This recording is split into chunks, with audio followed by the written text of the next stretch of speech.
Diane's body hit the marble like a sack of flour, dead weight, the kind that doesn't bounce.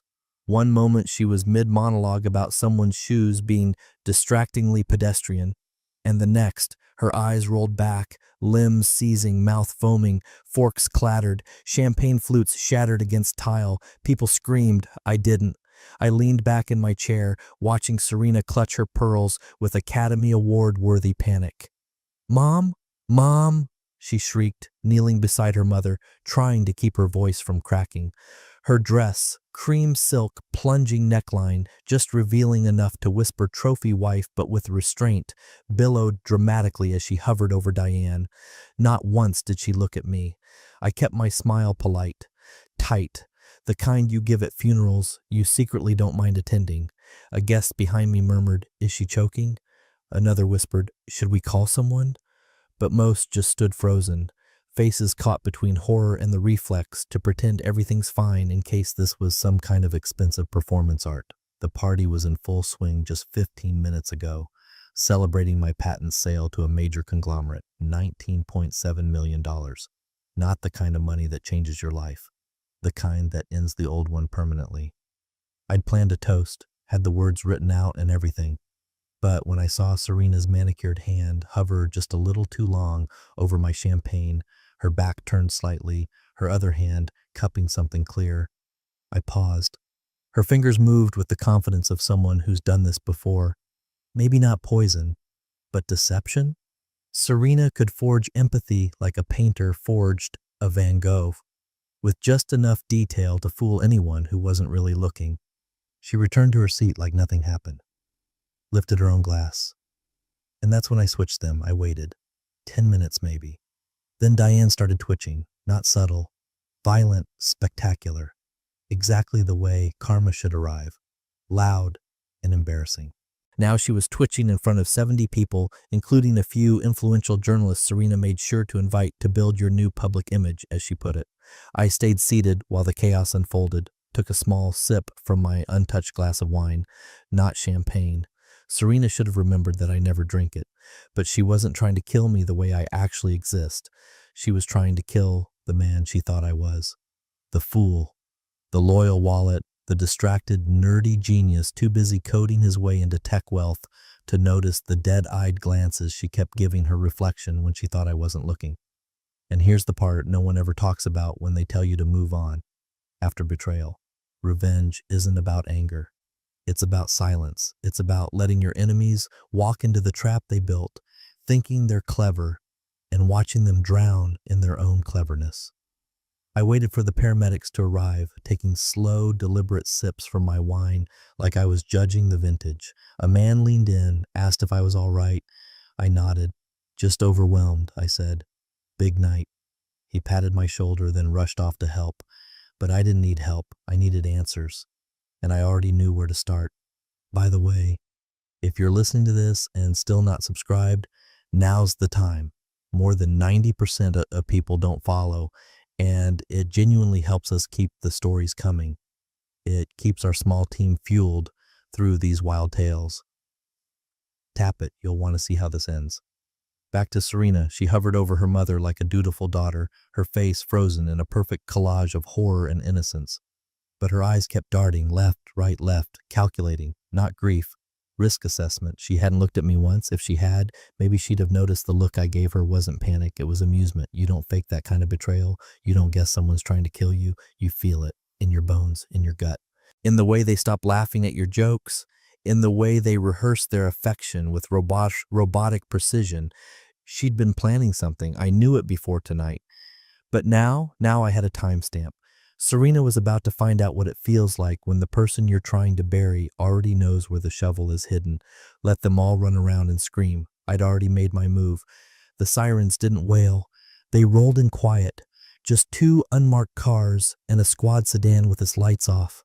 Classy, discreet, the kind of entrance you make when you're not here to arrest anyone. Yet, just a polite visit.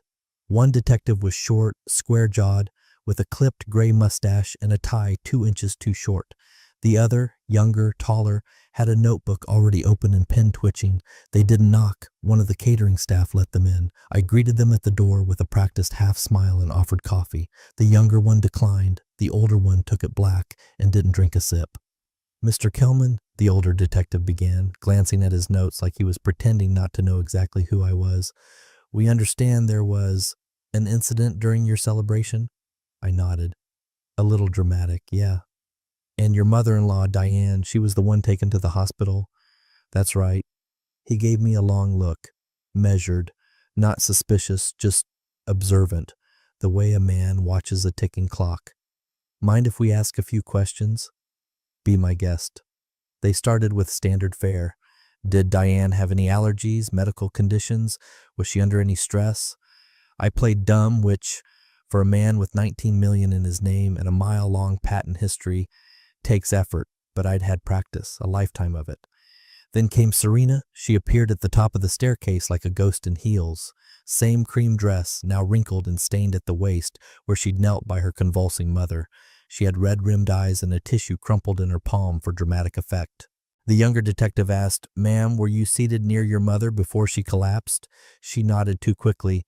Yes, we were just talking. She had some shrimp cocktail and then, I don't know, maybe a reaction. She's had weird reactions before. Is she allergic to shellfish? Maybe? Serena blinked, her voice faltering. I thought she was fine with shrimp. The detective jotted something down. Did anyone else drink from her glass? Serena's eyes flicked toward me for half a second. I don't think so. Did you? No, I had my own drink. He nodded. And her glass? Do you recall where it was? Did it ever leave her possession? She put it down once, briefly, to adjust her heels. A little laugh. Practiced. Nervous. She always fusses with her shoes. I told her not to wear those. Did you notice anyone near it? No, I was with friends, talking to people. They turned to me. Mr. Kelman, did you notice anyone near Diane's drink? I shook my head. No idea. I was mingling. Which was true, in the most literal sense. I had mingled my glass with hers. The great champagne shuffle of 2025. The younger one kept scribbling, but the older one watched me the way a hunter watches the brush just before something moves. Then he said, "We'd like to review any security footage, if that's all right." Of course, I said. Serena froze for a heartbeat. Her nails dug into her tissue so hard I heard the crinkle. Then she smiled. Yes, absolutely. We have cameras in the common areas. I smiled wider, including the dining hall. They followed me to the control room where a row of screens quietly captured the leftovers of the party. Empty champagne flutes, dropped napkins, a single half-eaten canapé no one claimed. I pulled up the footage, loaded the right hour, paused it, didn't press play. System's been glitchy lately, I said, tapping the side of the monitor. I'll have our tech guy extract a copy for you. The older detective nodded slowly. Appreciated. They left with polite nods, no handcuffs, no evidence, just words. But words have gravity when they're recorded in notebooks and filed in reports that eventually go cold. Serena stood in the hallway, arms crossed as they pulled away. Her eyes were hollow, less scared now, more calculating. Well, that was horrible, she said. Yeah, I replied, slipping past her to pour another drink. Shellfish, huh? What a twist. She didn't answer. And that's when I knew she wasn't wondering if I knew, she was wondering if I believed it. A crucial difference. It gave her hope. Hope is leverage. And I let her keep it. For now. Back in the control room, I waited until the house was quiet, then hit play. There she was. Serena. The crystal pour, the sleight of hand, the glance, perfectly timed. And right there, time-stamped, my hand switching the glasses. I watched it once, then twice. I didn't flinch, didn't feel anything, because this wasn't about what she did anymore. It was about what I would do next. And trust me, I already knew who else to invite to the party. The camera was hidden behind a carved walnut sconce I bought from an antique shop in Prague, one of those gaudy Rococo things Serena hated. She once told a guest, he has this strange taste for old crap that looks expensive. I laughed and toasted her. It's not taste, it's insurance. She never asked what I meant. She assumed I was joking. She assumed a lot. By 7:43 a.m., the morning after the toast that never was, Serena was already gone. Her car was missing. Her toothbrush was dry, and her perfume still lingered like it had something to apologize for. She'd left a note on the marble kitchen counter, folded neatly next to a bowl of uneaten passion fruit. It said, "Running errands. Love you." With a heart. The kind of heart you draw after practicing on napkins while planning an alibi. I took my coffee, black and silent, then walked to my study. Locked the door. The wall panel clicked open with a gentle whir. Behind it, a secondary console lit up. No fanfare, just 10 folders named by date and time. No facial recognition, no tags, just long, silent hours of my life, captured in high definition. I found the one marked 2004. The moment she walked across the room in that ivory silk dress, casually palming the vial she'd slipped from her clutch under the guise of adjusting her bracelet. There she was, on camera, at my left side, my face turned toward the crowd, smiling at someone, nodding. Her hand hovered, tilted. A clear liquid slid from the lip of something invisible into my flute. She didn't look nervous, not even once, just bored, like she was doing laundry. Then almost on cue, she turned and walked off, leaving me with the drink. 4 minutes later, on camera again, you could see my hand switch the 2 glasses while chatting with Diane, who was too busy bragging about her golf handicap to notice. Time-stamped, perfectly clear, the angles were excellent, the framing almost cinematic. All the irony in the world, compressed into a few seconds of 4K footage. I stared at the screen for a while. There's a moment you wait for when you know someone's betrayed you, not the discovery, but the confirmation, the proof that vaporizes all doubt.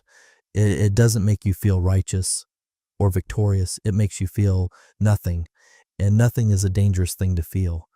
I saved the file twice, once to a solid-state drive I kept in a fireproof safe, and once to an encrypted cloud account with a name Serena wouldn't recognize. Then I picked up my phone. I didn't call the police. I called Martin Lasker. Martin isn't a friend. We've never shared a drink. He's never been to my house. But 3 years ago, he helped a former colleague of mine disappear from a very messy divorce with his patents intact and reputation cleaner than it should have been. Martin answers on the second ring. Yes? It's Kelman, I said. I have a situation. Potentially criminal. Domestic. I need eyes, discretion, and leverage. There's a pause, then timeline. Started last night. I'll send you a clip. Send it encrypted. I'll run full surveillance, deep net, bank forensics. You want paper trails or exposure? Both. Understood. He hangs up. 10 minutes later, I send him the video, along with a list of names. Serena's old college roommate, who once mysteriously funded a failed startup, the patent broker she insisted I fire last year, and the waiter from our anniversary in Barcelona, who she claimed just looked like someone from spin class when I caught her giving him a hotel key card. Martin will find the thread. He always does. Outside my study, the house was silent, the kind of silence that echoes louder than arguments. I could hear the automated irrigation system kick in. Sprinklers pulsed rhythmically against the stone path like a countdown.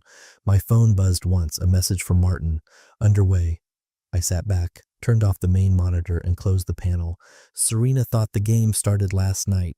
She didn't realize it started months ago when she handed me a prenup revision for tax purposes that excluded clauses she swore were standard. She didn't know I had a copy of her burner phone number written on a post-it note stuck to the underside of the guest room drawer. She didn't know I'd already had her signature compared on 3 different documents, 2 of which she forged. The poison wasn't the betrayal. It was just her confession. They arrived like a SWAT team dressed by Brooks Brothers, matching carry-ons, fake concern packed in layers, expressions timed to each other's cues. Serena's siblings, Elise and Julian, one always pretending to be more delicate than she is, the other always pretending to be smarter. They flew in as soon as they heard, which meant right after Serena called and fed them whatever version of the story they'd agreed on. They hugged Serena tightly in the foyer like they'd practiced it in the car. I watched from the landing, sipping coffee, like I wasn't already 3 days ahead of all of them. Martin, Julian said when he saw me, hand extended. That smirk behind his eyes never left. So sorry about all this. We're just shocked. Are you? I asked, shaking his hand like it was made of wet paper. Seems like you all rehearsed the grief pretty well. He blinked. Elise gave a small laugh that died instantly. It's just surreal. Diane's always been so vibrant. She was still vibrant, just currently unconscious in a high-end hospital suite with a security guard outside the door, per Serena's request, of course. For safety, I waved them inside and gestured toward the sunken living room. The house was staged like nothing happened. Fresh orchids, light jazz. The illusion of peace, curated like a crime scene you don't want anyone to realize, is still active. Drink? I asked. We still have champagne. Thought maybe we could raise a glass. Family moment and all. Julian hesitated. I think I'll pass. Not really in the mood. Elise shook her head, still recovering from the flight. I poured 3 flutes anyway, set them down on the coffee table with a small clink that felt heavier than it should have. They didn't touch theirs. I sipped mine and waited. So, I said, taking a seat, what have the 2 of you heard? Julian cleared his throat. Only what Serena told us, about the shrimp, and how quickly it happened. It's just scary.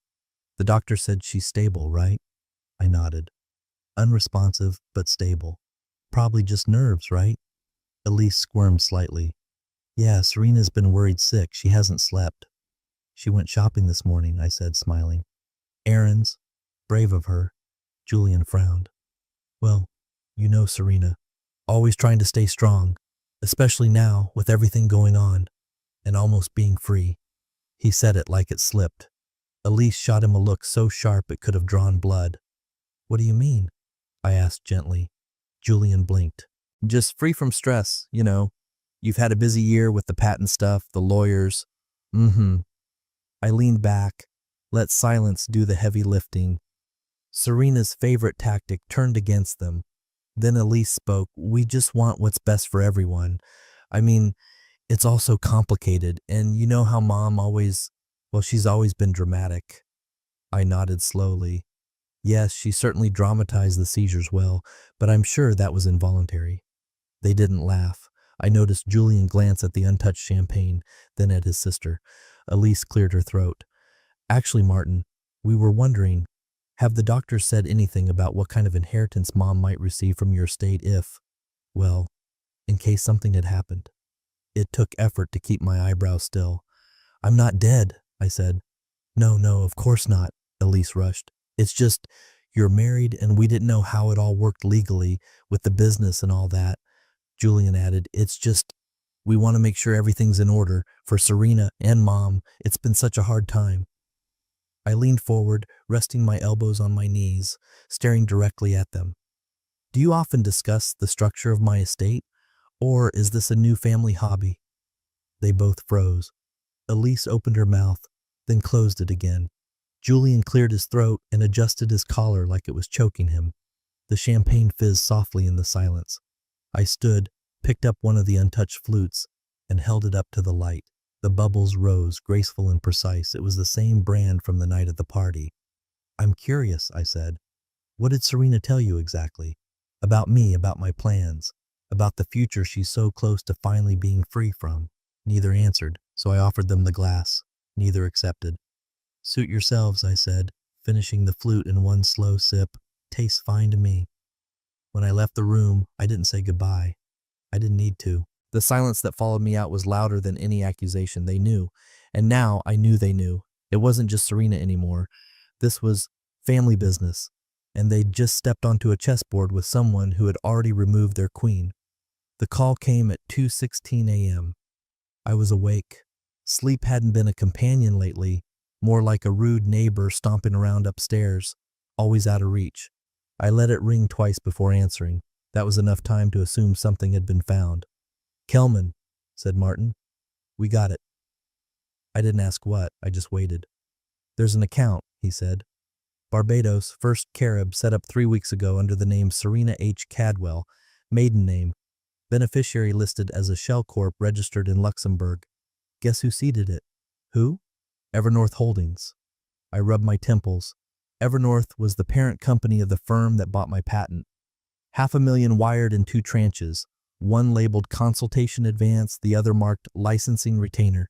No signature from you, no board approval. Looks like your wife's been moonlighting as your proxy. I stood in the dark of the kitchen, barefoot, watching the streetlights slice across the marble. Send me everything. It's on your encrypted line. One more thing.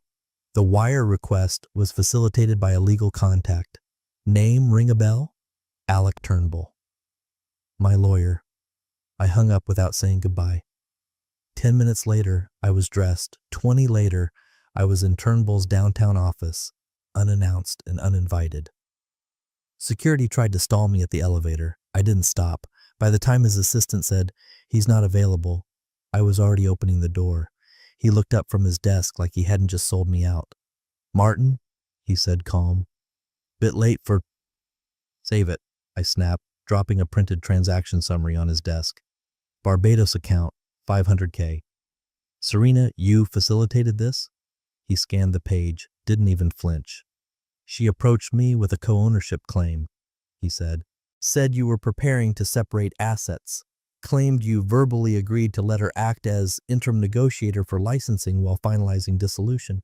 "Dissolution?" I echoed, my voice flat. "Of what, exactly?" He cleared his throat. "Your marriage. She presented drafts of a separation agreement. One of them had your signature. I never signed anything. She insisted it was preliminary, said you'd co-signed NDA paperwork. There was pressure to move fast. She wanted to expedite licensing negotiations before the buyer's end-of-quarter review. She forged my signature." Turnbull finally looked uneasy. "That's possible. I won't lie. Her story had gaps, but it was persuasive enough to create plausible authority. Plausible enough to move my IP into her name?" "No," he admitted, "but enough to get Evernorth to start prepaying consultation retainers. They thought you were using her as a soft proxy." "And you didn't call me?" "She said you wanted distance, that things had gotten messy between you two." I laughed once. Sharp, dry. Messy didn't even begin to cover it. "Are the funds locked?" "No, but they're buried. You'd need a jurisdictional push to even, already handled." I turned to leave, then paused. "One more question," I said. "That non-disclosure agreement she tried to co-sign a few weeks back, what was it?" He shifted in his chair. "A sidecar clause would have given her partial IP leverage in future iterations of your patent. If the buyer had signed off, she could have claimed up to 17% of future royalties, independent of your name being attached." And I was where during all this? Abroad. Spain, I think. Tech Symposium. Right, the same trip Serena insisted I go on. She said it was good for my brand. "You need visibility," she told me. "You're the genius, Martin, but no one will know unless you start showing up." While I was giving keynote lectures in Valencia, she was here, redrafting my legacy. Without me. I walked out of Turnbull's office without another word. In the elevator, I checked the files Martin had sent. He'd already found the incorporation docs for the shell company in Luxembourg. The director of record? Julian. Serena's idiot brother, a man who once forgot to declare bankruptcy and blamed it on stress hives. I stood there, letting the pieces fall into place. Serena didn't just want to be free, she wanted to own the freedom, my name, my royalties. It was never just about getting away from me. It was about making sure I didn't walk away with anything she could have cashed in. She had forged papers, laundered funds, and wrapped the whole operation in a ribbon of marital privilege. And when the documents were signed, the account filled, and her mother prepped for sympathy optics, that's when she poured the drink. I should have felt rage, but I didn't. I felt still, like a lake moments before a storm. Not because I'd lost anything, but because she thought I wouldn't notice until I was too dead to do anything about it. And now she had $500,000 of poison money in a fake name. I was going to let her spend every cent, then flip the lights on. The boardroom smelled like fresh leather and fear. 8 men and women sat in silence, eyes ping-ponging between me and the legal documents I'd just placed in front of them. The same people who cheered the patent sale weeks ago were now pretending not to know how close that sale had come to collapsing because someone decided to poison their golden goose. "Clause 9B is now revoked," I said, tapping the page with the pen I'd never let Serena touch. "All proxy authorizations tied to Serena Cadwell-Kelman are null and void, effective immediately." There was a beat. Then the general counsel, a stiff man with the personality of a barcode, cleared his throat. She still has co-signing rights for sure. No, she doesn't, I cut in. Check the timestamp. That authority expired the moment she impersonated an IP stakeholder and forged pre-license negotiations with Evernorth. It's covered under our ethics clause. Page 6, one of the board members raised a hand like a chastised schoolboy. You're not pressing charges? No. That was the most comforting threat of all. I stood. Going forward, all royalties, dividends, and licensing advances related to Patent 74F will be funneled through a blind trust, overseen by an independent fiduciary I appointed last night. Silence. That way, I continued, no one will ever again use my name to draw blood money. The meeting adjourned in under 11 minutes. Serena didn't know it yet, but she was now as legally connected to the patent as the janitor who emptied the office trash cans. Less, actually. He still had a paycheck coming. I didn't go home right away. I took a walk, bought a sandwich I didn't eat, let the sunset paint the city gold, while thinking about the first time Serena and I shared a cheap bottle of wine in our old apartment when all she wanted was for me to make something that mattered. I made something all right. I made this. By the time I walked in through the front door, the house was too quiet. I knew that quiet now. Serena's setting the stage, silence. She was waiting for me in the kitchen, drink in hand, backlit by the pendant lights she chose from an overpriced catalog to add warmth to the cold marble. Rough day? She asked, voice brittle with false calm. Productive, I said, hanging my coat. Julian said you've been digging into the trust, the licensing. I poured myself water, let the silence grow teeth. Then I said it. I've restructured the agreement. You're no longer on any document. Her face cracked like ice on a pond. That's not possible. It is when you've committed 4 felonies, 5 if you count the attempt. She blinked. Excuse me? You forged documents, approached Evernorth under false authority, laundered a pre-licensing payout, and tried to murder me in front of 70 people. The glass in her hand tilted, but she didn't drop it. That's what made her dangerous, her poise. You're paranoid, she hissed. This is all just your twisted reaction to, what? Me asking for space? I took a slow sip of water. I wonder how many more work meetings you'll have in Barbados. Or was that Julian's shell account? Her hand clenched. You can't just cut me out. I met her eyes. Calm. Final. You did that first. For a moment I saw the mask slip. Not sadness. Not regret. Panic. Pure blood-draining, throat-tightening panic. Because she realized it wasn't just about the money anymore. It was about proof.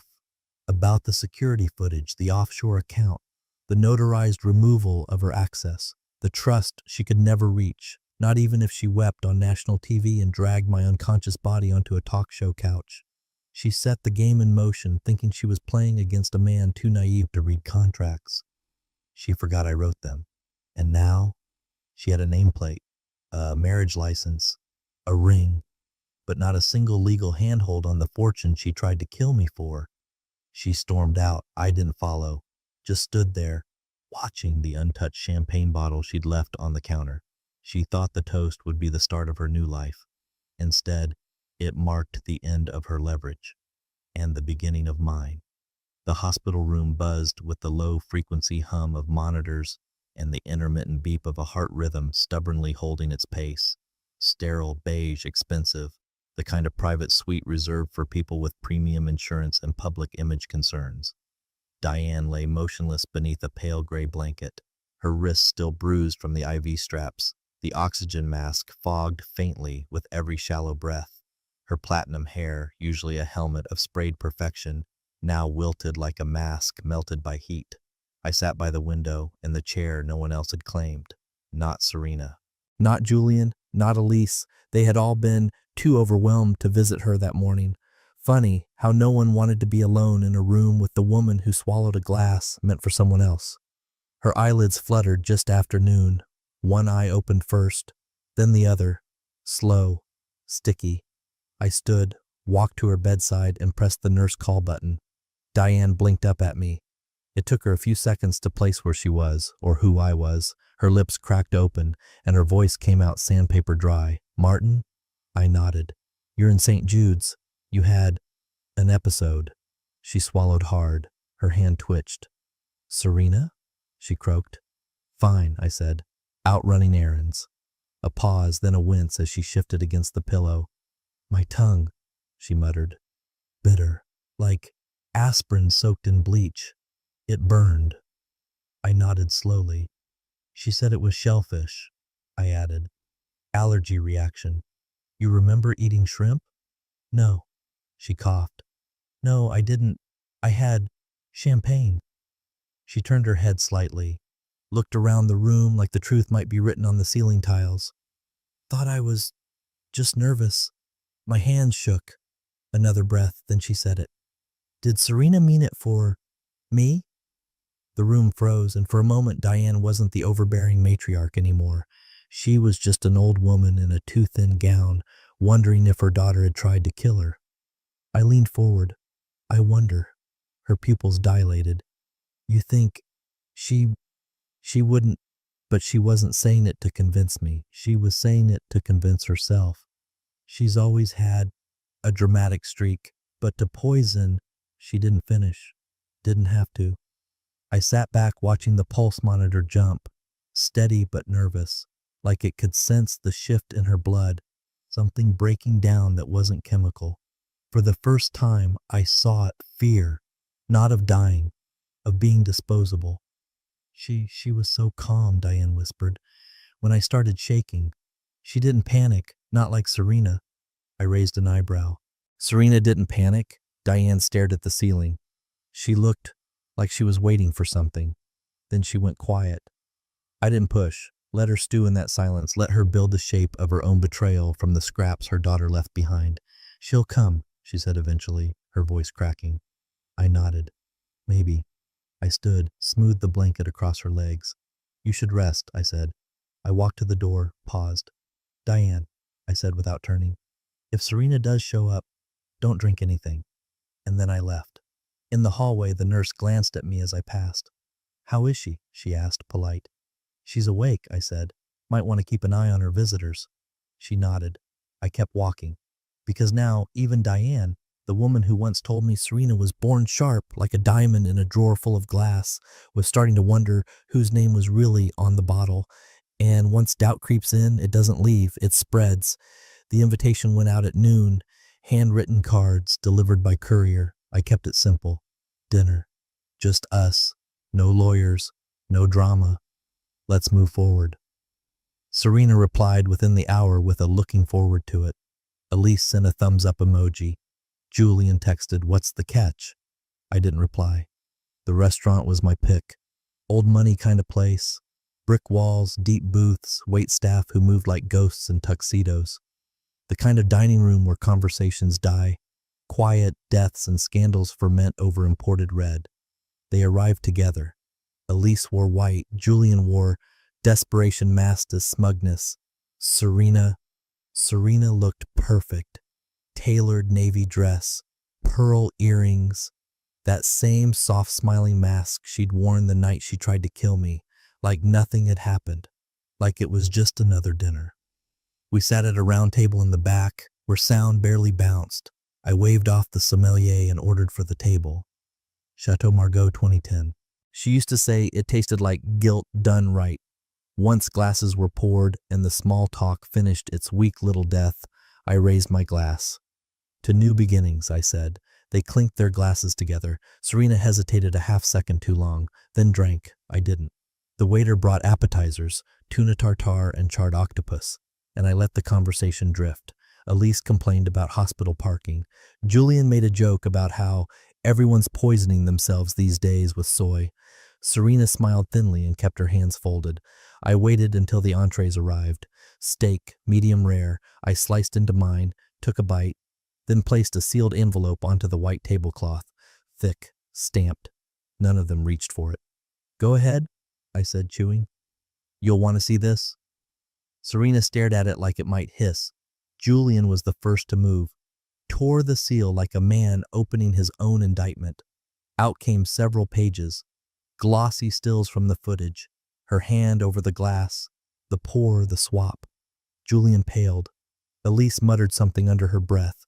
Then came the bank records, the wire transfers to the offshore account, the timestamps, the correspondence with Alec Turnbull. Then the documents, the fake NDA, the altered IP contracts, and finally, the kicker, a signed statement from Diane herself, scribbled in trembling script outlining where Serena had stored the compound.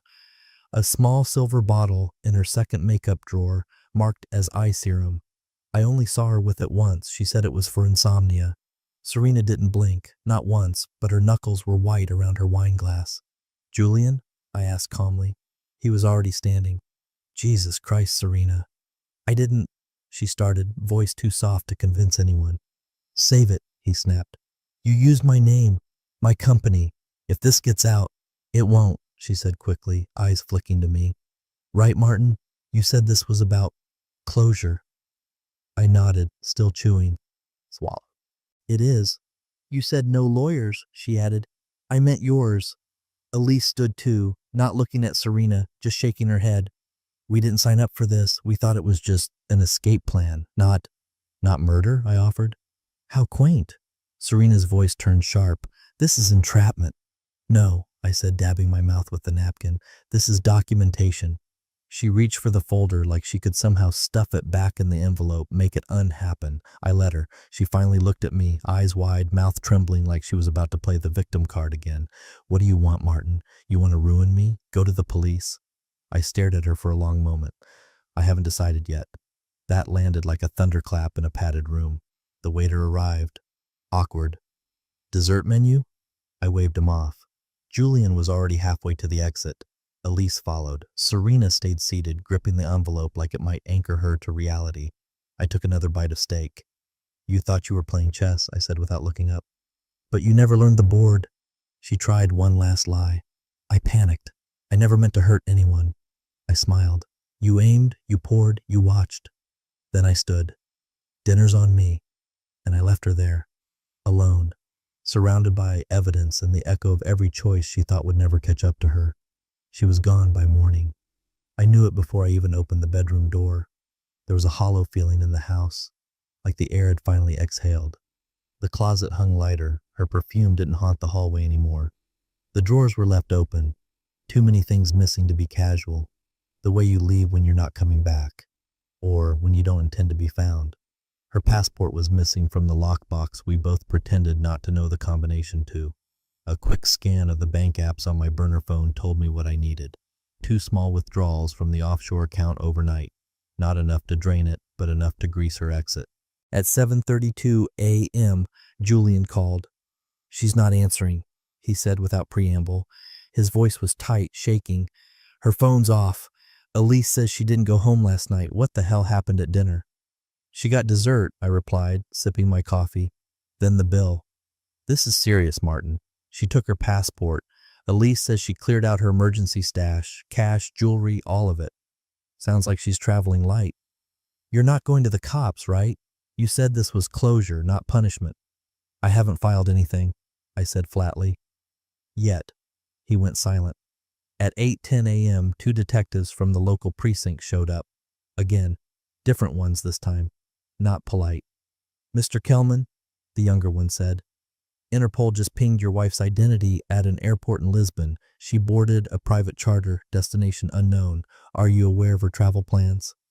"Not recently," I said, calmly placing a steaming mug on the counter, "but I'm told she's very spontaneous." The older detective wasn't smiling. "Are you planning to press charges?" I took a beat too long to answer. "I'm still considering my options."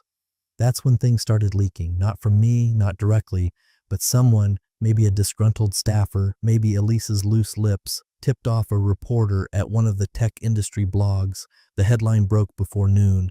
20 patent scandal involving attempted poisoning and IP fraud. Inventor's wife missing. No names. Not yet. But it was enough. By 3 p.m., the front gate had 3 different media vans parked outside. One even tried to fly a drone over the property, which my newly installed countermeasures fried in under 30 seconds. I stood on the balcony, watching reporters with cameras aimed at a house that suddenly had no queen. They didn't know the story, not yet, but they wanted to, and Serena had made it very easy. Elise called next. "You have to stop this," she said, breathless. "Julian says she's in Europe, but he doesn't know where. She's scared. She thinks you're going to ruin her." "Ruin?" I echoed. Elise, she tried to kill me. She didn't do it, though. She did everything but finish. Elise didn't respond. So I kept going. She forged legal documents, stole money, involved your brother in international laundering. You all wanted a cut without consequence. And now you're asking me to spare the one person who couldn't even stay to face her mother in the hospital. She's broken, Martin. She's not evil. She's efficient. That's what she is. A long pause. She loved you once. No, I said, quiet and surgical. She studied me. By evening, the emails started pouring in. Colleagues, board members, even Evernorth sent a carefully worded inquiry about recent press noise. One of the junior patent officers asked off the record if I was the inventor in the champagne story. I didn't confirm, I didn't deny, I didn't need to. Let the pieces scatter, let them stitch their own narrative from the clues she left behind. Truth doesn't need my voice, it just needs time. And Serena, she could run, hide, start over in some country with no extradition. But every passport stamp was now a breadcrumb. Every new identity was just another version of herself she'd eventually betray. And when the story finally caught up to her, and it wouldn't come with sirens. It would come quietly, with eyes watching her across cafes, with banks freezing her accounts, with hotel managers whispering behind desks, with cab drivers asking, "Weren't you the woman from?" Because revenge is loud. But silence? Silence ruined your name in surround sound. The applause was polite, controlled, the kind of clapping people do when they're trying to look thoughtful for the cameras.